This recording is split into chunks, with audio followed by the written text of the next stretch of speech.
నమస్కారం. నా పేరు జానీ బేగం. గుంటూరు పార్లమెంట్ అంగన్వాడీ డోక్రా సాధికారక సంస్థ అధ్యక్షురాలిని మాట్లాడుతున్నాను. ఈరోజు కూడా ఎలక్షన్ కూడా వచ్చిన తర్వాత కూడా ఈ వైసీపీ ప్రభుత్వం ఇంకా కూడా ప్రజల్ని మోసం చేయాలని చూస్తున్న పరిస్థితిని చూస్తుంటే హాస్యాస్పదంగా ఉంది.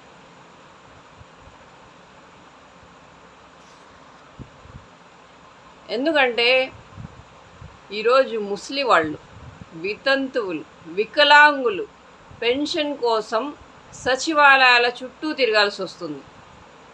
అదేంటంటే టీడీపీ వాళ్ళు వాలంటీర్ని వద్దన్నారు కాబట్టి ఈరోజు పెన్షన్ తీసుకోవడానికి ఇలాగ తిరగాల్సి వస్తుంది, వాళ్ళు ఇంటికి రావద్దన్నారని చెప్పి బురద జల్లే పేటీఎం బ్యాచ్ వైసీపీ నాయకులకే ఒకటే చెప్పదలుచుకున్నాం.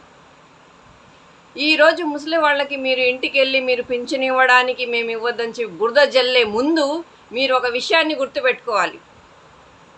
2 నెలల క్రితం అంగన్వాడీ టీచర్స్ రోడ్డు మీద కూర్చొని వాళ్ళ వేతనాలు పెంచండి అని ధర్నా చేసినప్పుడు అప్పటికప్పుడు మీరు ఆశా వర్కర్లు అంగన్వాడీలు ధర్నా చేస్తున్నప్పుడు అప్పటికప్పుడు మీరు సచివాలయ సిబ్బందిని ఏ విధంగా విధుల్లోకి దింపారు. ఈరోజు ఏమవుతుంది?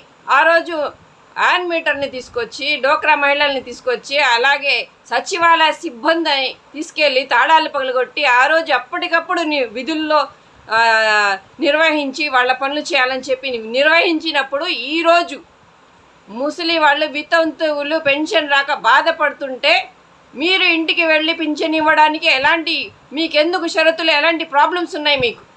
అంటే మీ దగ్గర నిధులు లేవు, మీకు పింఛన్ ఇవ్వడానికి కూడా డబ్బులు లేని ప్రభుత్వం ఈరోజు టీడీపీ ప్రభుత్వమైన బురద జల్లాలని చూస్తే మాత్రం సహించే ప్రసక్తే లేదు. ఎందుకంటే ప్రతి ఒక్కళ్ళు పెన్షన్ తీసుకుంటున్న ప్రతి ఒక్కళ్ళు ఒక్కసారి గమనించండి అమ్మ, వీళ్ళకి దగ్గర మీకు ఇవ్వడానికి సొమ్ము లేక ఖజానా ఖాళీ అయ్యి డబ్బులు ఇవ్వడం చేతగాక ఈరోజు టీడీపీ పార్టీ పైన ఇంటికి వచ్చి వాలంటీర్లు ఇవ్వద్దు అన్నారని చెప్పి ఇలాంటి అవాస్తవాలను ప్రజల్లోకి ఇంకా కూడా నమ్మించాలని చూస్తున్న ఈ వైసీపీ ప్రభుత్వాన్ని ఒకటే చెప్పదలుచుకున్నాను. మీరు ఇలానే అవాస్తవాలు ప్రజల్లోకి తీసుకెళ్తే మిమ్మల్ని గద్దె దించడానికి ఇంకా ఎన్నో రోజులు లేవు. ప్రజలందరూ గమనిస్తున్నారు. దయచేసి ప్రతి ఒక్కళ్ళకి పెన్షన్ తీసుకుంటున్న ప్రతి ఒక్కళ్ళకి నేను ఒకటే చెప్పదలుచుకున్నాను, ఈ వైసీపీ ప్రభుత్వ పాలన గురించి కానీ వీళ్ళ మాటల గురించి కానీ ఒక్కసారి మీరు గమనించాలి. అవాస్తవాల్ని చాలా చాలా చక్కగా పేటీఎం బ్యాస్తో ప్రజల్లోకి తీసుకెళ్తున్నారు. మీరు గమనించి వీళ్ళకి బుద్ధి చెప్పాలని తెలియజేస్తూ